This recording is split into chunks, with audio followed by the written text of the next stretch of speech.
ठीक है, मैं आगे बढ़ता हूं। संदीप त्रिपाठी, आपकी पार्टी के तो एक सिटिंग सीएम ने कहा कि कांग्रेस मतलब मुसलमान, ये सिर्फ मुसलमानों की पार्टी है। कहेंगे नाम भी बता दूंगा। दूसरी बातचीत है, मैं जहां पर इस समय मौजूद हूं भोजशाला में, यहां पर तो लोगों ने कहा कि भोजशाला को तो बैन किया था कांग्रेस की सरकार ने। दिग्विजय सिंह आते थे उधर, कमाल मौला दरगाह में आए, चादर चढ़ाए चले गए, इस परिसर में आए नहीं कभी। देखिए राकेश जी, जिस भोजशाला की बात कर रहे हैं वो एएसआई की संपत्ति है। एएसआई की किसी भी संपत्ति में मुझे नहीं पता है कि पूजा होती है, ऐसी मुझे जानकारी नहीं है। एएसआई की कोई भी संपत्ति होती है तो वहां पर पूजा या उस तरीके की चीजें नहीं होती है, पहली चीज। और अगर होती भी है तो उसके दायरे में होती है। और वो एक मिनट संदीप भाई इतनी जल्दी इंटरप्ट नहीं करता हूं। एक छोटी सी बात, एक छोटी सी बात सर, ये दिव्य ज्ञान आपको कब प्राप्त हुआ? नहीं, ये दिव्य ज्ञान नहीं, ये जो नियम कानून है ये तो सबको पता है, आपको भी पता है। ये कब से जानकारी है? नहीं है। अरे कब से प्राप्त हुआ ये? अरे बताइए ना। मैं बताऊंगा कि मैं दिव्य ज्ञान क्यों बोल रहा हूं, लेकिन कब से आपको पता? सुन लीजिए, आप सुन लीजिए, हरदम रहा है, ठीक है। विषय ये है तो हाई करिए, एक मिनट रुक जाइए संदीप भाई, एक एक करके मैं थोड़ा बाहर हूं, इसकी मजबूरी समझिए। मैंने क्यों दिव्य ज्ञान कहा? क्योंकि हाईकोर्ट के फैसले के बाद तो आपने कभी नहीं कहा कि एसआई प्रोटेक्टेड मॉन्यूमेंट है इसलिए ना यहाँ पर पूजा होना, नमाज हो, जबकि यहाँ पर कितने समय से पूजा नमाज हो रही है, जरा बताइए तो। यहाँ तो लगभग 1952 से हर फ्राइडे को नमाज और मंगलवार को आप लोग पूजा पाठ? नहीं, नमाज तो 20-25 साल से हो रहे हैं। 20-25 साल से, माने 20-25 साल से नमाज और पूजा दोनों हो रही है। अब तुष्टिकरण की नीति के कारण तो ठीक है, वो कह रहे थे कि एसआई। अब बताइए संदीप त्रिपाठी, 20-25 साल से यहाँ पर हर जुमे को नमाज हो रही थी और पूजा तो हो ही रही थी हर मंगलवार को, तो ये दिव्य ज्ञान आपको पहले नहीं आया? आते यहाँ पर कि भाई एसआई प्रोटेक्टेड मॉन्यूमेंट है, ना पूजा होगी ना नमाज होगी, लेकिन हाईकोर्ट का फैसला आया, इसको मंदिर कहा, तो ये दिव्य ज्ञान संदीप त्रिपाठी को आया, ये कांग्रेस पार्टी को दिव्य ज्ञान आया कि अरे एसआई प्रोटेक्टेड मॉन्यूमेंट है, कैसे पूजा कैसे नमाज? अरे सुनिएगा, अभी आपने एक बात क्लियर कर दी, दर्शकों तक वो बात जानी चाहिए। अभी मतलब एक हाथ कंगन को आरसी क्या, पढ़े लिखे को फारसी क्या। देखिए अभी आपके सामने एक व्यक्ति बता रहा है कि 20 साल से नमाज हो रही है वहां पर, और 20 साल से सरकार किसकी है? उसी भारतीय जनता पार्टी की जो फर्जी हिंदूवादी है। राम मंदिर में कोई योगदान नहीं, शंकराचार्य जी जो है मुकदमा लड़ेंगे। 52 से पूजा भी हो रही है, ये नहीं सुनाई दिया संदीप त्रिपाठी? 52 से पूजा भी हो रही है, ये नहीं सुनाई दिया? तो ये आपके कान में रुई बांध के रखा हुआ था क्या आपने डाल के? अरे 52 में कौन था? 52 में हम थे ना, बिल्कुल पूजा करा। तो भाई वो कोई नहीं फैसला था, तो दोनों को अधिकार दिया गया था। जब फैसला हो गया तो मंदिर करा दिया गया। अब यहाँ पर पूजा हो रही है, नमाज नहीं हो रही है। गुमराह मत करिए दर्शकों को। दर्शकों तक एकदम क्लियर कट एक बात चली गई कि 20 साल से वहां नमाज हो रही है, उसके पहले नहीं होती थी। तो ये भारतीय जनता पार्टी जानबूझकर वहां नमाज करा के इस तरीके की विवाद पैदा करती है। और मुद्दे की बात आप देखिए, 23 लाख जो है विद्यार्थी नीट का पेपर आउट हो गया, उनकी बात कोई नहीं कर रहा है। अब सुनिए संदीप त्रिपाठी, एक मिनट सर, एक मिनट, राधिका जी आ रहा हूँ, थोड़ा संदीप त्रिपाठी को एक फैक्ट चेक कर देता हूँ। सुनिए संदीप त्रिपाठी, सुनिए ना सर, सुनिए कौन फर्जी है कौन सच्चा है, ये देश की जनता तय कर लेगी इस शो के जरिए। लेकिन एक तस्वीर मेरे बगल में चल रही है और ये तस्वीर है अखिलेश यादव पूजा कर रहे हैं। अखिलेश यादव ने लगातार तीसरी बार या दूसरी बार बड़े मंगल पर शुभकामनाएं दी हैं। रामचरितमानस को लेकर प्रहार किया जा रहा है, ये भी एक अलग तरीके की तस्वीर है। पूजा करना चाहिए सर, पूजा करना चाहिए, मैं बिल्कुल इसके विरोध नहीं। जो हिंदू है पूजा करे, जो मुसलमान है वो नमाज पढ़े, किसी धार्मिक प्रथा पर कोई रोक नहीं। एक संदीप त्रिपाठी, आपका एक और फैक्ट चेक करता हूं। ये आपका कहना गलत है कि एसआई प्रोटेक्टेड मॉन्यूमेंट में पूजा नहीं होती है। सुनिए, दो तरीके के एसआई प्रोटेक्टेड मॉन्यूमेंट होते हैं, एक लिविंग मॉन्यूमेंट होता है, एक नॉन लिविंग मॉन्यूमेंट होता है। लिविंग मॉन्यूमेंट पे अभी भी आप सुन लीजिए, ओडिशा का प्रसिद्ध लिंगराज मंदिर है, खजुराहो का मातंगेश्वर मंदिर है, उत्तराखंड का जागेश्वर धाम है, लद्दाख के कई बौद्ध मंदिर जो कि लिविंग मॉन्यूमेंट है, जो एसआई के अंडर में आते हैं, वहां पर पूजा होती है। तो थोड़ा सा ज्ञान, थोड़ा सा होमवर्क दुरुस्त किया करिए, आधी अधूरी जानकारी के साथ मत आया करिए सिर्फ एक एजेंडा चलाने के लिए। बढ़ा देते। अरे सुनिए ना, आपका ज्ञान और बढ़ा देते। राकेश जी एक फैक्ट चेक कर दूं। बढ़ाइए। अरे चेक करिएगा, मोदी जी आता हूं राधिका, 30 सेकंड दे दीजिए। 5 देश की यात्रा में चल रहे हैं। योगी जी जो बयान दिए, जिस पर आज ये सारी नौटंकी चल रही है, उत्तर प्रदेश का जो है अभी 43,000 होमगार्ड की वैकेंसी निकली, 25 लाख युवाओं ने फॉर्म। कौन सी नौटंकी? नहीं, कौन सी नौटंकी? क्या नौटंकी लग रही है आपको? संदीप त्रिपाठी इतनी मत बौखलाइए भाई, पहले विवेक साइलेंस बौखलाया, अब आप बौखला रहे हैं। ना तो ये डिबेट नौटंकी है और ना तो सवाल नौटंकी है, और ना यहाँ पर बोला गया किसी भी पार्टी के प्रवक्ता का कोई बयान नौटंकी है सर। अगर आपको ये नौटंकी लग रही है तो सर ये आपकी सोच है, आपको मुबारक हो। राधिका कुछ कह रही थी, राधिका कुछ कह रही थी, इतना मत बौखलाइए संदीप त्रिपाठी, रुक जाइए। कौन सा मंदिर बनवाया? एक देखिए प्रॉब्लम क्या है ना, प्लीज इनको म्यूट करवा दीजिए, मैं इनके बीच में नहीं बोली। प्रॉब्लम क्या है ना राकेश जी, अच्छा मेरे को बोलने दीजिए, आपकी बात हो। संदीप त्रिपाठी रुक जाइए, बोलिए राधिका। राकेश जी प्रॉब्लम क्या है ना कि समाजवादी पार्टी हो या उनके साथी ठगबंधन के कांग्रेस पार्टी, दोनों के प्रवक्ता पढ़ के नहीं आते। तो मैं दो फैक्ट चेक कर दूं।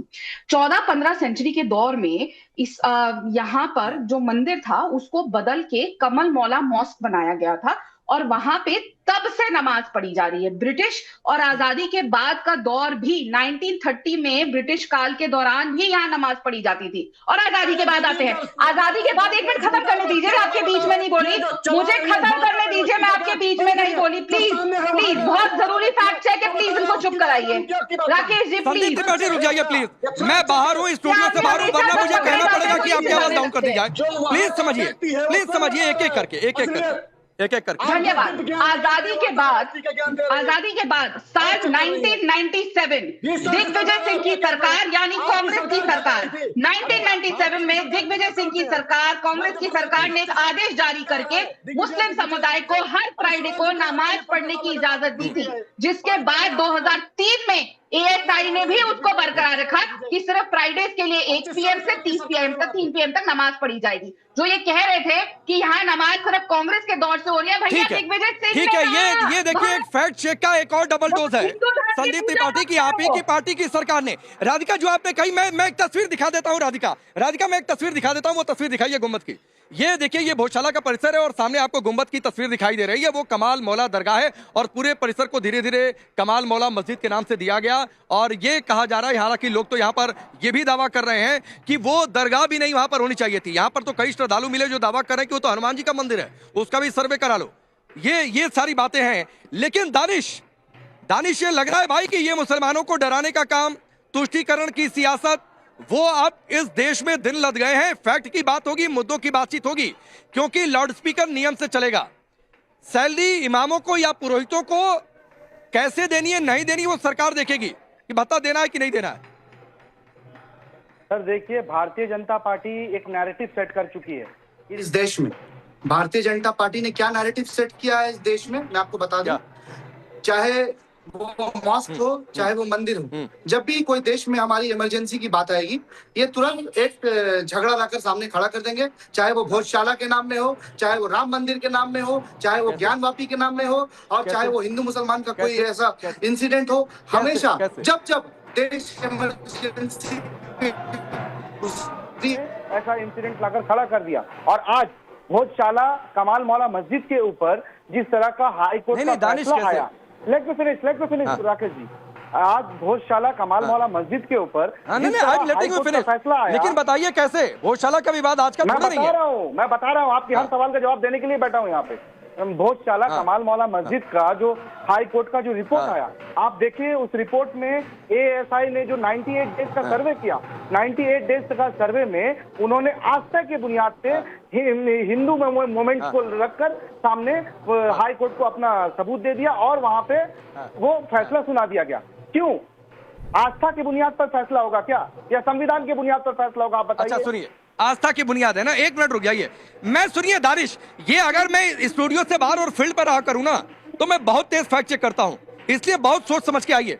आप वकील भी हैं, शायद सुबह भी आपसे मुलाकात हुई थी। जरा एक दो सबूत दिखाइए। ये कह रहे हैं आस्था की बुनियाद पर फैसला दिया गया, जरा जिंदा सबूत दिखाइए। एक ये चक्र है, क्या है बताइए, जरा बताइए। हाँ बताइए। शंख है, कहाँ शंख है? ये ऊपर चक्र है, हाँ दिखाइए। भोज का प्रतीक चिन्ह है, महाराजा भोज का प्रतीक चिन्ह है। ये शंख, चक्र, घंटी, घड़ियाल सब पूरी दीवारों पर अंकित है भाई साहब। घंटी भी है और इधर आइए जरा, इधर भी आइए, इधर भी आइए। हाँ, ये शंकर भगवान बैठा हुआ है, ये राम भगवान की वो शिव जी की प्रतिमा। अब ये दानिश भाई देख लीजिए, यहाँ भगवान शिव की भी आकृति बनी हुई है, कार्तिकेय जी की जो उनके पुत्र हैं उनकी भी आकृति बनी हुई है। शंख चक्र, तो सुनिए भाई, ये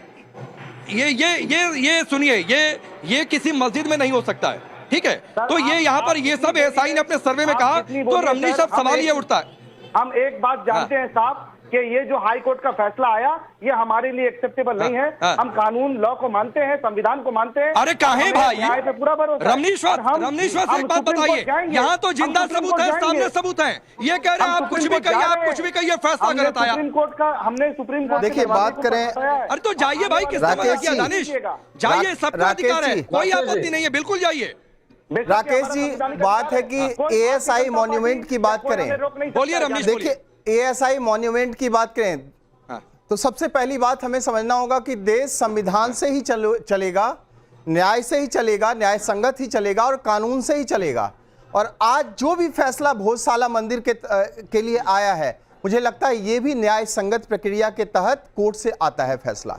फिर बात करें कि एक लंबी ऐसी परिपाटी तुष्टीकरण की राजनीति की कांग्रेस के द्वारा रची गई, चाहे हम हिंदू कोड बिल की बात करें जो 1950 में जवाहरलाल नेहरू की सरकार में लेके आए थे, जिसका सबसे पुरजोर विरोध करने वाले राजेंद्र बाबू उस समय प्रथम राष्ट्रपति थे।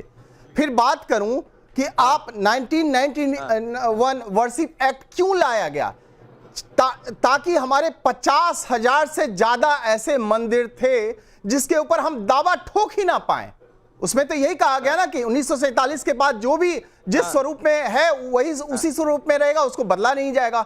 ये सारे चीजें जो गढ़ी गई कांग्रेस के द्वारा, इसी को कहते हैं तुष्टीकरण की राजनीति। और सबसे बड़ी बात है 2011 में मनमोहन सिंह की सरकार में उस समय एक ऐसा बिल लाया गया कि कोई भी कम्युनल वायलेंस होता है उसमें एक आरोपी सिद्ध होगा, यदि आरोपी होगा तो वो हिंदू ही होगा, मुसलमान नहीं होगा, गैर हिंदू होगा, गैर हिंदू। तो बात करें कि ये सारी चीजें गढ़ी जाती है, और लेकिन अब जो है देश जाग चुका है, सनातनी जाग चुका है, इसका पुख्ता प्रमाण पश्चिम बंगाल ने दिखा दिया। और सनातनी जागने का ही प्रमाण आप देखिए कि अखिलेश यादव